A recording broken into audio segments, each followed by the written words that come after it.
Hi, I'm Kelly Grafton, and welcome to In the Know, a podcast where we explore what it takes to grow, lead, and thrive as a sales professional.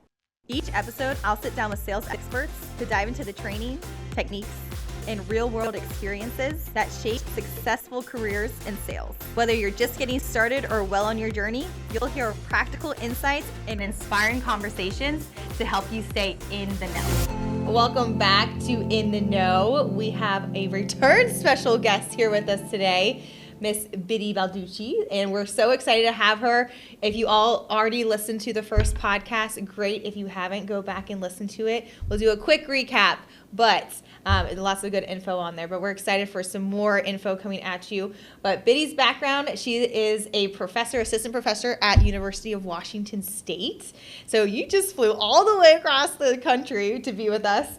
She has a PhD in marketing from, I can't say it how others would say, but I'm going to say University of Missouri. Okay. And what's really cool, she's published in a bunch of elite marketing and computer science journal. And she says this, so I'm not calling her out, but she's a total nerd when it comes to getting into cold calls, which perfect marriage between her interests and her skills and Memory Blue. So Biddy, we're so excited you're here. Thank you. I'm really happy to be back and happy to see you in person finally. I know. This is so fun, right? So our other one was online, so this is so fun to have you in HQ in Virginia. Better. Yes. So fun. And so just a quick recap, you guys. So if you didn't listen to the last episode, or you did, you just need a little recap.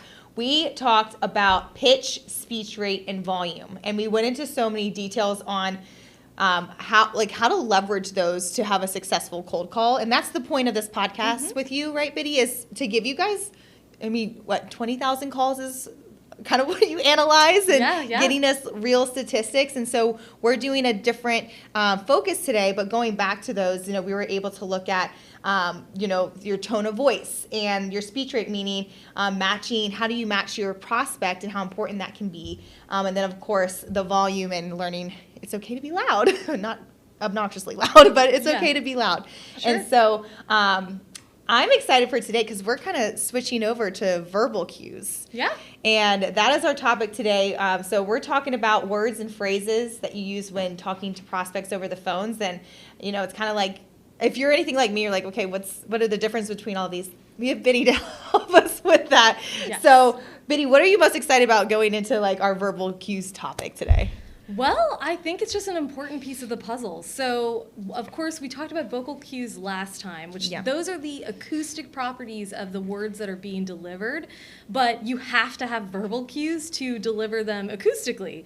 And so this is a big piece of the puzzle, so I'm excited that we're shifting over to talk about this element. Yes, well, we're going to get into it. So I know there was a couple components that, there's probably a million components we could go into based on your research, but we really, you kind of grabbed the most studied that you've done that can really help them actually apply into their cold calls, which I'm so excited because it's so practical what we're going to talk about. I know we got to discuss a little bit about this, but I'm learning as we go too.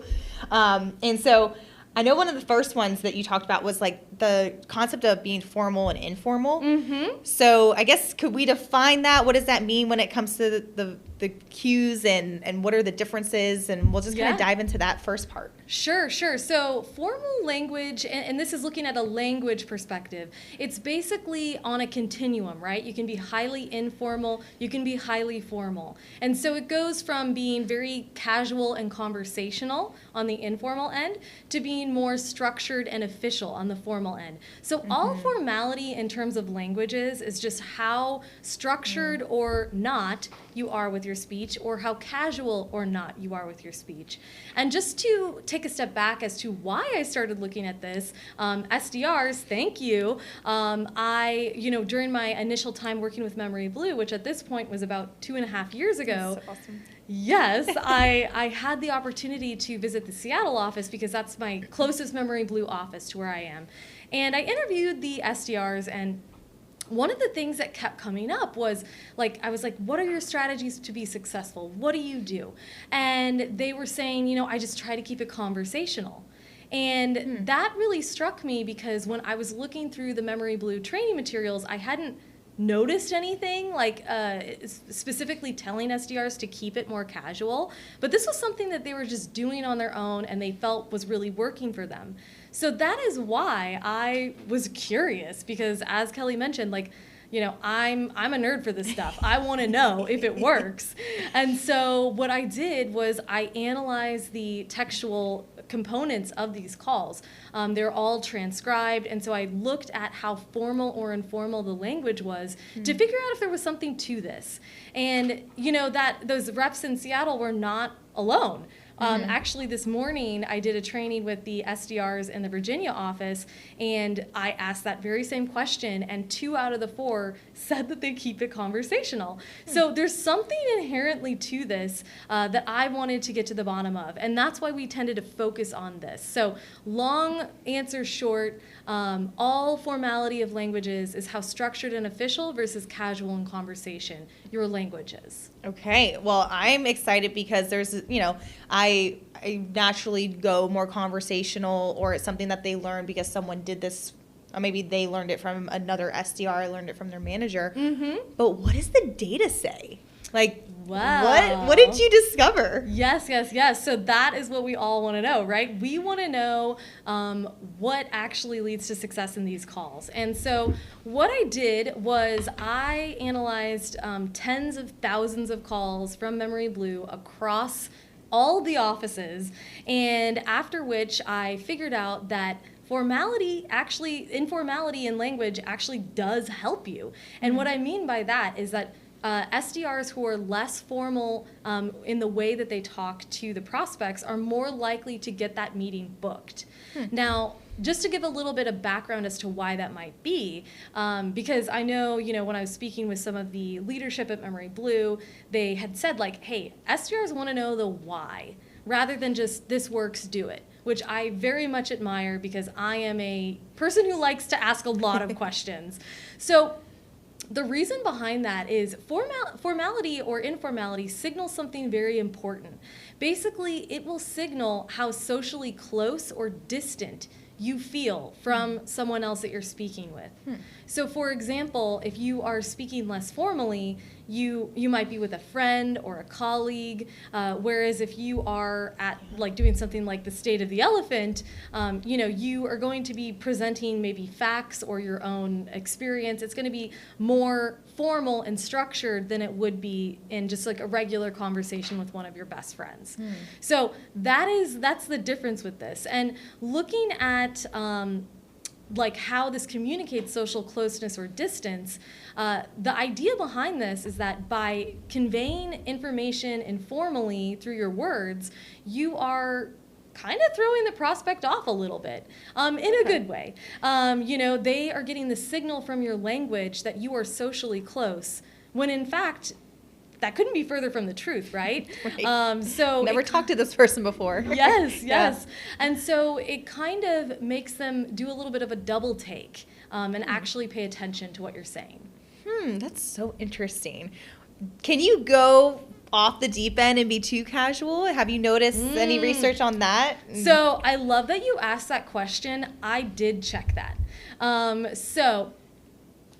Okay, so I'm like, how technical should I get? And then I was in this training earlier and I realized some of you guys are like math people. So basically I tested that. I'll just leave it at that. I tested if you could be too informal and if you could be too formal. And there is, and keep in mind, I'm constrained by the data. So what I mean by that is that there really aren't SDRs saying like, yo, what up? Like, so I don't not going off the deep end too much. Yeah, okay, yeah. that's good. Good job, Memory Blue. Yes, so I can't empirically test if there was an instance of that. I would be pretty sure that would have a negative effect, but I didn't see any instance where low formality hurt your chances in what you're currently doing. Okay. Once again, just noting that SDRs are not going on that far end of the spectrum. However, I did notice that being too formal can hurt. So it is kind of this continuum, as I mentioned, but it gets worse the more formal you get. And my ad hoc explanation for this is that you kind of just start to sound robotic at that point. Sure, okay. You know, they already don't know you, they already don't have a face to the name, and they didn't request this conversation in many cases. And so it's like, okay, I'm getting like, robocalled or something like that. So yeah, you can't be too informal. You can be too formal. Okay. And I know with some of the data you've shared with me, you start formal and get informal. I don't know, but you start, strong and then you change it throughout the call. Is this one of those instances? Like, do you start formal or is it always informal is the way to go throughout the call? Well, this information here is just looking at an average. Okay. So on average, there could be times where you need to convey information more formally. Maybe you're discussing the benefits of your client's offering, for example. That might be a good time to be a little bit more formal. But for example, like introductions, closing, things like that, those are good opportunities to incorporate a little bit more casualness into the conversation. Okay. Once again, to kind of signal that social closeness. And that's something that people pay attention to because we're kind of hardwired to figure out, is someone in my in-group or not? And so you can communicate that with informal language. So interesting. I don't know. I know we're going to have some calls to listen to, excuse me. But can you give an example of what you've, like, what have you listened to that is good informal? Like, what would be a good intro? Well, I could say. Sorry, putting you on the spot. So, yeah, it's hard for me to come up with examples off the top of my head, but I'm going to try. So, hi, Kelly. I'm calling with Memory Blue, and just curious how your day's going so far. How are you doing today? Okay. Versus, hi, Kelly. I'm calling with Memory Blue. I know that you're the VP of Sales. I wanted to connect to talk to you about your delivery systems. Okay, so like straight to the point, very formal. First one, you're like, I'm even thinking, it's a Monday or a Friday, like, hey, Biddy, like, hope your Friday's going well. Just reaching out to you because that's like an example more informal. Sure. Versus like, doesn't matter what day it is, get to the point and be very like, yeah, exactly. Okay. I can see it. I can see it. I know I think our calls will dive into this so they can hear this too, which will be really cool. But I think that's just even just like a good takeaway of even like what works for you when it comes to like your own informality. Because you have to feel good about it too, right? And like what you're saying. And kind of, I think that's what, with our academy program, we teach a structure. But then you also like once you have the structure and you have like, the training in, you can really make it your own too. And we always say, bring your own personality to it. There's a reason why you have a personality, like use your strengths. Yeah. And this could be an example of doing that. I totally agree. I couldn't agree more. And in fact, if you are just a very formal person, this might feel inauthentic, and in which case I do recommend you operate within the confines of what feels right for you, because if you feel awkward, trust me, it's going to sound awkward. So just do it. You could practice with your fellow SDRs. You could practice with your manager, just to make sure that you are really implementing these things in a way that feels organic. Because that's pretty important as well. Yeah, 100%. Okay. So do we want to get into the clips or? Well, I have another piece I'd like to share. Oh gosh. Okay. What else? What else are we digging into? So, for example, one of the things that we talked about before was those vocal cues, right? So every word that you utter has an acoustic property to it. That is how those words are delivered. Okay. And so you ask, like, can you be too informal? Now, linguistically, i.e. the words being spoken, that's what I was talking about earlier. I have never seen an instance where it's bad, like the language was too informal. However, you can convey formality with your vocal cues as well. So specifically pitch, which is the highness or lowness of tone, as we talked about in our last podcast, that can convey important information about how socially close or distant that you feel that you are from that other person. Where higher pitch is more informal and lower pitch is more formal. So you can imagine, like, I don't know, like, for example, state of the elephant. I'm using that again. But if you were sharing information, you're going to naturally fall to the lower level of your pitch range. And I will say the insights I'm going to share are based on, math, standardization, meaning I'm accounting for within-person difference. So I wouldn't expect, Kelly, you to have as low of a voice as, Ray, for example. This is just within your own natural range, the lower end of it. So I don't have to pretend and like talk like this. You don't have to talk like that. No, you don't have to be Elizabeth Holmes. Don't worry. Great. Don't worry. Because that's not authentic, so I would be, yes. It feels uncomfortable, so that's good to know. Yes. So the lower end of your pitch range with informal language, that's the key. Because that means that you are conveying in that instance linguistic informality, that social closeness, but you're not going overboard and acting too close, because once again, this is a cold call. Yes. And so if you have high pitch with that informal language, it can trigger why is this person speaking so informally to me? Whereas if you have an element of formality, you can still convey that social closeness that will get them to pique, it'll pique their interest, but it won't be so overboard that they take notice in the wrong way. Okay. Ooh, that's so good. I'm even mathing in my head right now. So like the lower part of your own personal pitch voice. Exactly. Plus the informal language equals prospect will be like, okay, you're a human. Yeah. I'm a human. We can connect, and it's not like, okay, you're not my I'm just picturing an older person picking up the phone, woman or man, is like, you're not my daughter, right? Why are you talking to me this way? But being able to keep the lower.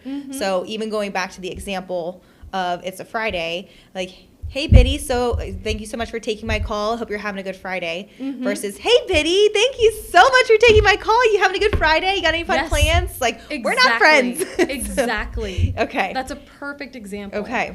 And another way to think about it is the informal language can convey, I'm a human, to your point. The formal, i.e. low pitch, can convey, I'm professional.